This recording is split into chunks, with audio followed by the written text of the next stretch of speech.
gamers, welcome to the channel. Thank you so much for joining me. I hope you're doing well. Today I want to look over this post again with you guys from Uncapped Games on their Reddit page here, and I've written out my response, and I want to share with you guys my thoughts and opinions here. But before we get into this, I want to let you guys know that I already did a prior video to this yesterday, so please feel free to check that out. I'll leave a link to that right up here. And if you haven't taken a look at this post for yourself yet, please feel free to check that out. I'll leave a link in the description below for this post here. And I also just want to make sure that you guys have had a chance to take a look at this yourselves and formulate your own thoughts and opinions, and hopefully give them a response and reply. I think that's going to help them out a lot. If you guys agree with me, I think that's great, but if you disagree with me, that's also great. And in fact, if you do disagree with me, I'd love to hear about it in the comments below as well. So please definitely let me know as well what you think and what your thoughts on all this are. And I would love to hear all your ideas, but definitely also share that with the developers here on this page as well. So I definitely want to make it clear that these are not like a list of demands or anything that I'm making and hoping that they implement or anything. These are just some of my thoughts and ideas, and I'm totally happy with whatever direction they feel is best for the game. And especially because I think they definitely are going in the right direction, and I think they're definitely moving towards a common goal for the community as a whole. And so I think that's the approach that they are taking, and I think that's the right way to do it. So last thing, if you enjoyed this, please leave a like and subscribe to the channel, and I'd very much appreciate it. So anyways, let's get into my response here. So again, yesterday I went over the post itself and some of the other responses that were there, and so in this one I'm just going to jump right into my response and let you guys know what I think here. I think I might be echoing some other responses here, but hopefully it's useful either way. Also, I am hoping you would agree these are considered quality of life changes to me, in my opinion. The first one I have here is I would love to see a replay system and improved spectator options. Mostly I would like to review my own replays to get a better understanding of mistakes I made. Also, if I could see my game from my opponent's perspective, that would give me even better information to work with. As for spectator improvements, I think just allowing more customization would be the best thing here. Allow UI to be changed and moved around, allow for certain information or stats to be displayed, and allow for different camera angles and zoom levels. Again, as I said before in my previous video, I think this is something that they will work on in the future. I'm hoping this comes sooner than later, but I think this is probably something that they're going to work on anyways. But I definitely wanted to voice my opinion and throw in my vote for how much I would love to see this. Again, I think they really want to make this a very esport friendly game, and so I think this is definitely something that will be on the way. So I'm not worried or concerned about that in any way. Let's move on to number 2 here. We got a practice mode. Would be a huge improvement, I think. This could be done and implemented in many different ways, but as long as it provides a testing playground, that would be enough for me. I would want to be able to try all the units out and test how much damage they do or how much damage they take. So this is something I think would be awesome for myself and many others. I just want a mode that lets me play around and practice with different units and different compositions and whatnot. I would oftentimes try different things in the ranked mode that they had, but that was all they had. And so anytime I would try different units or compositions and have a bit of a tough time with those, start losing some games, then I would start losing some rank, and so it kind of discouraged me from trying out new things in that way. It was difficult for me to stick with that for too long, because I wanted to keep working on building up my rank. Number 3, exact and specific information and number values for everything in the game. For example, damage numbers for each unit. I understand this is not something you would want at the foreground of the game, as it would be distracting to newer players, but I think this would be very important to have access to. This could be an extra information button that you could choose to click on, but I think it's vital for the competitive integrity of the game. So I think this would be super important for them to implement at some point. And again, if it was just something as simple and small as a little information button that you could click on and expand and then see all the details of the units, I think that would be great.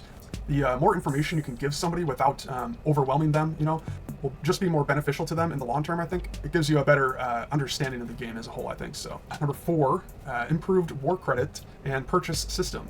The earn rate was a bit too slow initially, and it felt bad when I made a big purchase of an expensive unit, only to then try it out and find I don't like it that much. So maybe a practice mode where you could test units before you buy would be a good option here, or maybe just having a sellback option would work.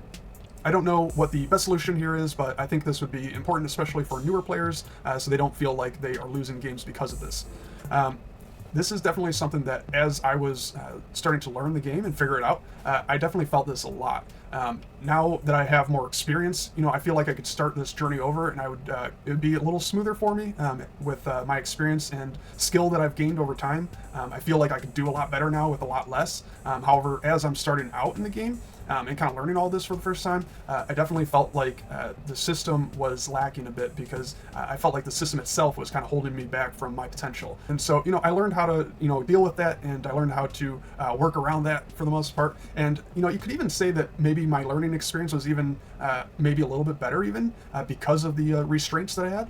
So that is possible, and I'm open to that as well. So again, this is just a minor thing that was more of a feeling that I had. It just didn't feel good necessarily. So maybe there's other ways to work around this and to solve that, or maybe it's just not as big of a problem as I think it might be. So, but anyways, I think it would be great to take a close look at that and just see if there's any room for improvement there. So. Let's move on to number 5 here, more customization. This, in my opinion, is almost always a good thing, as long as it is not too overwhelming, complicated, or somehow giving someone an unfair advantage. I would like to have more options to customize controls, UI, HUD, various in-game sounds, and pretty much anything else within reason, of course. The initial simplicity of everything is very important, but having options to expand on this, I think, will be just as important. I love customization, and for me personally, the more customization, the better. However, I do understand some of the limitations that might be in play, or some other variables that might factor into this. Like it being overwhelming possibly, or too complicated. So I totally understand that. And again, I'm not saying this is something that has to change or be done for me or anything like that. But in my opinion, I always enjoy more customization options, and especially with HUD placement and size of things and whatnot. I think that would all be very good to add to the game. So number 6 here, I think it would be helpful to have somewhere on the main menu a news tab or something of this nature. This could be used to highlight any new features, patches, or events coming up. I think this would be great for casual players as well, as they could find these things much easier than having to search the web for them. This is something that I've actually kind of had an issue with a little bit in some other games. Some other games that I've played in the past just don't have like a good way of like updating and informing their players of when new things come out, or when updates are made or changes are made to the game. And so sometimes I'll jump into a game after not playing it for quite a while, and suddenly the game just feels different. I'm not sure why that's happening or anything. And I go back and check. I have to, do a search on the web to try to find the information. And I realize, oh, well, they changed this or they changed that. So I think a news tab would be very cool, and would help everybody stay up to date and informed on these things. So number 7, unit pathing and formations. Pathing, especially for melee and bulky units, was very tedious, and while I could see an argument for skill here, in my opinion, it is a bias toward easier to use units that don't have this issue. As for formations, I think even just 1 or 2 other formation options would be awesome. I'm hoping the pathing can be smoothed out just a little bit. It wasn't bad or anything by any means, but just a few clunky moments and whatnot here and there. So it'd be great to see that smoothed out. And then the formations, I think, would be very cool. Even if it was, again, just 1 or 2 things, I think there's a lot of different ways that you could implement that and make it work. So I'd be fine with any of that. So number 8, this one is very minor, but camera zoom would be cool. I think it would be cool to zoom in on the battle once in a while to see all the awesome animations better. Most of the time, though, I would prefer to zoom out a little bit more than what it is. And last but not least, number 9 here, more control group options and displays. I kind of hinted at this already, but the control groups were difficult for me to figure out and use. So unfortunately, I can't pinpoint specific ways to improve this, but I think just having better visual displays and HUD options for control groups would help. I'm not... like I've said before, I'm not like a big RTS player. This is the first like RTS game that I've like really gotten into competitively, and so I don't know what better options there may or may not be out there. This is just from my experience with Battle Aces so far. I didn't really use the control groups. I just had a hard time figuring it out, and I had a hard time just using them. So I'm hoping there's ways to make this better. Maybe it's just a skill issue for me, and maybe I just need to get better. But yeah, I don't know. So I would love to hear your guys' opinions on all these, and hear if this is something you might agree or disagree with. Again, please feel free to disagree, and I would love to hear about it in the comments below. And again, I know this is already echoing some of the other responses that have been made in this thread already. And so, I'm just hoping that I can kind of help reiterate some things, and hopefully give part of that broader picture for the community as a whole. Anyway, so I think that's all I've got, and I'm very excited to see where this game goes, and to see what the developers kind of pick up on here and what they decide to kind of go with and try out maybe. And I'm very excited to see what improvements they make for the next beta. So I'm very much looking forward to that. And once again, I want to say thank you guys so much for joining me. If you enjoyed this, please leave a like and subscribe to the channel. I'd very much appreciate it. And I'll see you guys again soon in the next one.